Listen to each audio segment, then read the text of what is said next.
새가족 교육 3주차에 함께하는 여러분들을 환영하고 축복합니다.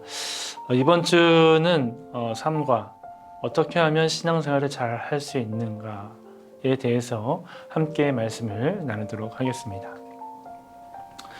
신앙생활은 교회 생활만을 의미하지 않습니다. 신앙생활은 예수를 나의 구주, 나의 하나님으로 고백하는 자로서 어떻게 하면 교회 안에서만 아니라 교회 밖에서도 신앙인답게 바로 사는 것을 염두에 두고 사용되어지는 말입니다. 신앙생활이란 말을 잘못 이해하면 가정과 직장을 등한히 하고 또 날마다 교회만 드나든다 하든지 아니면 부흥 집회나 기도원 같은 데만 열심히 쫓아다니든지 하는 이상한 방향으로 흐르게 됩니다. 이런 신앙생활은 성경이 가르치는 정도의 그런 신앙생활이 아닙니다. 하나님이 기뻐하시는 신앙생활은 자신의 삶 전부를 하나님이 기뻐하시는 산 제물로 드리는 것입니다. 즉 교회 일이나 교회 밖의 일이나 항상 하나님 중심으로 교회에서뿐만 아니라 교회 밖에서도 마찬가지로 동일하게 성실하게 사는 생활을 의미하는 것입니다. 그것이 신앙생활입니다. 그럼 먼저 하나님이 기뻐하시는 신앙생활을 하기 위해 우리에게 필요한 것과 주의해야 할 것이 무엇인지 살펴보도록 하겠습니다. 먼저 히브리서 10장 36절 39절 말씀 함께 읽겠습니다. 너에게 인내가 필요함은 너희가 하나님의 뜻을 행한 후에 약속하신 것을 받기 위함이라. 잠시 잠깐 후면 오시리가 오시리니 지체하지 아니하시리라. 나의 의인은 믿음으로 말미암아 살리라. 또한 뒤로 물러가면 내 마음이 그를 기뻐하지 아니하리라 하셨느니라. 우리는 뒤로 물러가 멸망할 자가 아니요 오직 영혼을 구원함에 이르는 믿음을 가진 자니라. 아멘. 먼저 하나님이 기뻐하시는 신앙생활 하는데 우리가 필요한 것이 무엇이라고 말씀하고 있습니까? 히브리서 기자는 우리가 신앙생활을 하는데 필요한 것은 인내가 필요하다라고 말을 하고 있습니다. 여러분 그렇습니다. 농부가 씨앗을 봄에 심고 그것을 인내하며 잘 돌볼 때 가을에 풍성한 열매를 거두게 됩니다. 우리 신앙생활도 마찬가지입니다. 우리가 좋은 신앙생활에 좋은 열매를 얻으려면 인내가 필요한 것입니다. 또 히브리서 기자는 우리가 신앙생활 하는데 주의해야 할 것은 뒤로 물러가지 말라라고 말씀하고 있습니다. 뒤로 물러가는 건 여러 가지 해석이 있지만 가장 쉽게 해석하는 것은 두 가지가 있는데 첫째는 하나님과 거리가 멀어지지 않도록 하라는 말씀입니다. 우리가 하나님으로부터 뒤로 물러가면 우리는 하나님과의 거리가 멀어지게 되고 결국 하나님과 관계가 끊어지게 되어서 멸망할 자가 되는 것입니다. 그러므로 우리는 하나님으로부터 뒤로 물러가는 것이 아니라 하나님께 더 가까이 나아가는 우리 모두가 되어야 할 것입니다. 두 번째, 세상의 것에 미련을 두지 않도록 하라는 말씀입니다.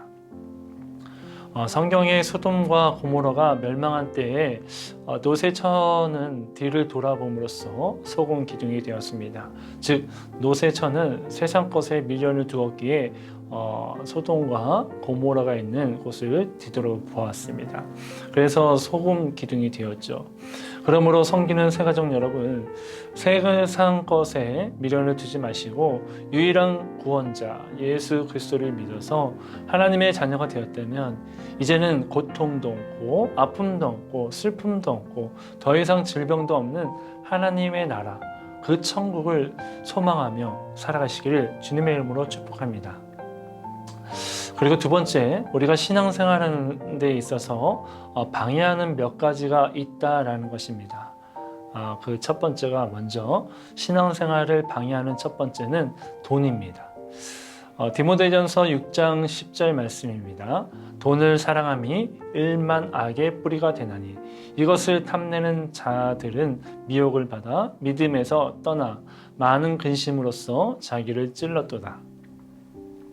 여러분, 돈은 사랑할 대상이 아니라 관리해야 하고 다스릴 대상입니다. 우리가 돈을 사랑하는 순간 타락하게 됩니다. 하나님과의 관계가 멀어지게 됩니다. 돈은 주님이 주시고자 하면 주시고, 아무리 많은 물질을 가지고 있어도 주님이 가져가시고자 하면 한순간에 없어질 것이 바로 돈이고 물질입니다. 그러므로 돈을 사랑하고 돈을 쫓아가며 살아가지 않기를 바랍니다. 두 번째, 우리가 신앙생활하는 데 있어서 방해하는 것은 바로 교만입니다. 로마서 11장 20절 말씀입니다. 옳도다. 그들은 믿지 아니함으로 꺾이고 너는 믿었으므로 섰느니라. 높은 마음을 품지 말고 도리어 두려워하라. 아멘. 여러분, 교만은 꼭 우리가 남들 앞에서 잘난 체를 하고 꼭 높은 마음을 품는 것이 교만이 아닙니다. 교만의 가장 근본은 하나님 없이 내가 살아갈 수 있다라는 그 마음이 바로 교만인 것입니다. 그래서 성경은 우리가 신앙생활하는 데 있어서 방해받지 않으려면 가장 낮은 이 땅에 내려오신 예수님처럼 항상 겸손하고 예수님의 마음을 가져야 한다는 것입니다. 우리가 예수님처럼 겸손하고 또 주님을 바라보게 될 때, 우리가 예수님처럼 주님의 마음을 품고 예수님을 닮아가서 겸손할 때 주님을 보게 되고 주님을 만나게 됩니다. 왜 그렇습니까? 주님은 겸손한 자에게 은혜를 내려주신다고 말씀하기 때문입니다. 베드로전서 5장 5절 말씀에 하나님은 교만한 자를 대적하시되 겸손한 자들에게는 은혜를 주시니라. 세 번째, 우리가 신앙생활 하는 데 있어서 방해하는 것은 명예가 방해가 되어진다고 말을 하고 있습니다. 요한복음 5장 44절 말씀입니다. 너희가 서로 영광을 취하고 유일하신 하나님께로부터 오는 영광은 구하지 아니하니 어찌 나를 믿을 수 있느냐. 여러분, 명예는 나를 내세우려는 것입니다. 나를 나타내려는 것이죠. 우리가 명예를 내려놓을 때 비로소 주님의 모습이 우리 삶 가운데 나타나게 되고 주님의 이름이 높아지게 됩니다. 그러므로 항상 나를 비움으로 나를 내세우고 나를 드러내는 것이 아니라 나의 욕심을 죽이고 나의 자아를 죽이고 나의 모든 것을 십자가에 못 박음으로 나를 통해서 하나님의 영광만 나타내는 우리 성숙한 우리 새가족 여러분들이 되시길 바랍니다. 섬기는 교회 새가족 여러분, 돈, 교만, 명예는 모두 욕심과 관련된 것들입니다. 우리가 예수님을 믿기 전에는 돈을 사랑하고 또 교만하고 또 명예를 가지고 싶은 마음으로 가득 차 있다면, 이제 우리가 예수님을 믿고 신앙인들이 되었다면 이제 예수님과 함께 우리의 자아와 우리의 욕심을 십자가에 못 박혀 우리가 살아가는 사람들입니다. 십자가에 못 박혔다는 것은 이제는 욕심을 버리는 삶을 살아야 함을 의미합니다. 신앙인들의 신앙생활은 욕심을 버리는 것입니다. 탐심을 버리는 것입니다. 그러므로 이 탐심과 욕심을 버리는 삶을 살아가는 우리 새가족 여러분들이 되시길 바랍니다. 마지막으로 세 번째, 신앙생활을 우리가 잘 하기 위해서는 우리에게 적극적인 방법이 있다고 말을 합니다. 로마서 14장 8절에 이렇게 말씀하고 있습니다. 우리가 살아도 주를 위해서 살고 죽어도 주를 위하여 죽나니 그러므로 사나 죽으나 우리가 주의 것이로다. 여러분, 우리가 신앙생활을 잘 하기 위해서는 적극적인 방법이 있는데 잘하기 위해서는 먼저 하나님 중심으로 삶을 살아가야 한다는 것이죠.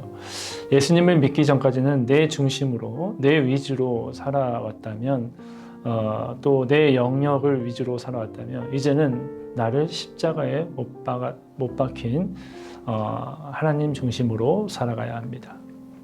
이스라엘 백성들은 40년 동안 광야에서 항상 성막이 이스라엘 공동체 중심에 있었습니다.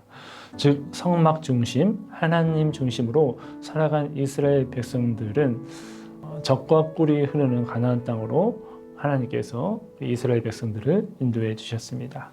그러므로 새가족 여러분, 하나님 중심의 삶을 살아감으로써 먼저 하나님 나라와 그의 의를 구하는 우리 새가족 여러분들이 되시길 바랍니다. 그러면 하나님이 여러분들의 삶을 책임져 주실 줄 믿습니다. 여러분들의 삶을 인도해 주실 줄 믿습니다. 또 우리가 신앙생활을 잘 하기 위한 적극적인 방법은 무엇입니까? 말씀 중심으로 살아야 된다는 것입니다. 마태복음 4장 4절 말씀입니다.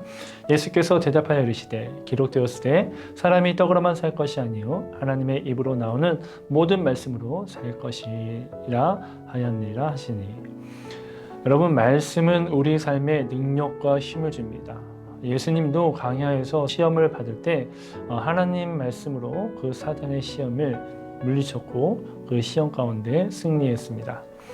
여호수아 1장 8절 말씀을 보니까 이 율법책을 내 입에서 떠나지 말게 하며 주야로 그것을 묵상하며 그 안에 기록된 대로 다 지켜 행하라. 그리하면 내 길이 평탄하게 될 것이며 내가 형통하리라 라고 이렇게 말씀하고 있습니다.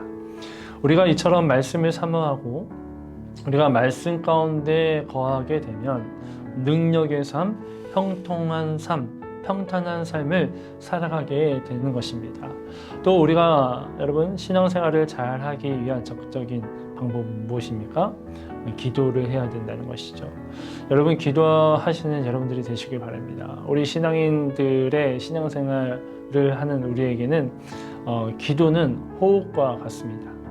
육신이 죽은 사람은 호흡하지 않습니다. 마찬가지로 기도하지 않는 사람은 영적으로 죽은 사람입니다. 따라서 우리가 기도할 때 우리의 영이 살아나는 것이죠. 영이 살아날 때 우리를 향하신 하나님의 뜻을 알게 되는 것입니다. 하나님의 마음을 알게 되는 것이죠. 그러므로 기도에 항상 쉬지 말고 항상 기도하는 우리 새가족 여러분들이 되시길 바랍니다. 또 우리가 신앙생활을 잘 하기 위한 적극적인 방법은 무엇이 있습니까? 교제해야 합니다. 즉 모이기를 힘써야 된다는 것이죠. 우리가 모여서 교제할 때 우리의 신앙생활은 영적으로 더욱 풍성함을 얻게 되는 것입니다. 나 혼자 신앙생활을 하는 것이 아닙니다. 나 혼자만 신앙생활하면 편해질 수는 있지만 나 혼자 신앙생활할 때 우리가 영적으로 성장할 수 없고 믿음도 성장할 수 없습니다. 우리가 모여서 교제하고 함께하기를 힘쓰게 될 때 우리는 더욱 영적으로 풍성함을 얻게 될 것입니다. 그러므로 모이기를 힘써 교제하는 우리 새가족 여러분들이 되길 바랍니다. 또 우리가 신앙생활을 잘 하기 위한 적극적인 방법은 무엇이 있습니까? 전도를 해야 합니다.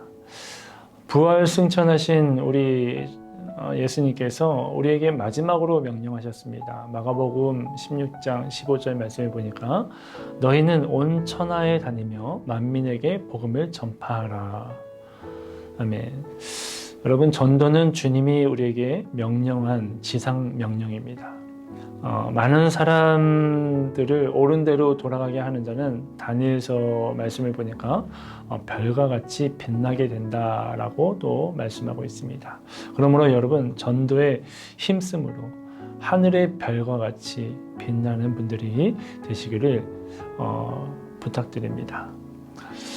또 우리가 신앙생활 잘 하기 위한 적극적인 방법이 무엇이 있습니까? 봉사를 해야 합니다. 하나님 말씀이 영의 양식이고 또 기도가 영의 호흡이라면 봉사는 영적인 운동입니다. 그리고 이 봉사를 통해서 주님의 몸된 교회가 이 땅 가운데 또 하나님의 나라가 든든히 서가게 되는 것입니다. 지금도 우리 주변에서 알게 모르게 교회를 위해서 힘쓰는 분들이 얼마나 많이 있는지 모르겠습니다. 주차로 또 식당에서 또 새가족분들을 또 섬기기 위해서 여러 가지로 봉사하는 분들이 오늘 우리 교회 가운데서도 얼마나 많은 사람들이 있는지 모르겠습니다. 여러분, 이 봉사의 삶을 살아가는 우리 새가족분들이 되기를 바랍니다. 이제 결론입니다. 섬기는 새가족 여러분, 하나님이 여러분들을 우리 섬기는 교회로 불러주셨습니다. 무엇보다 여러분들이 섬기는 교회에서 신앙생활을 잘 하려면 오늘 나눴던 내용들을 잘 균형 있게 삶 속에서 적용할 때 풍성한 하나님의 축복을 받게 되고 귀한 하나님의 일꾼으로 성장하게 될 것입니다.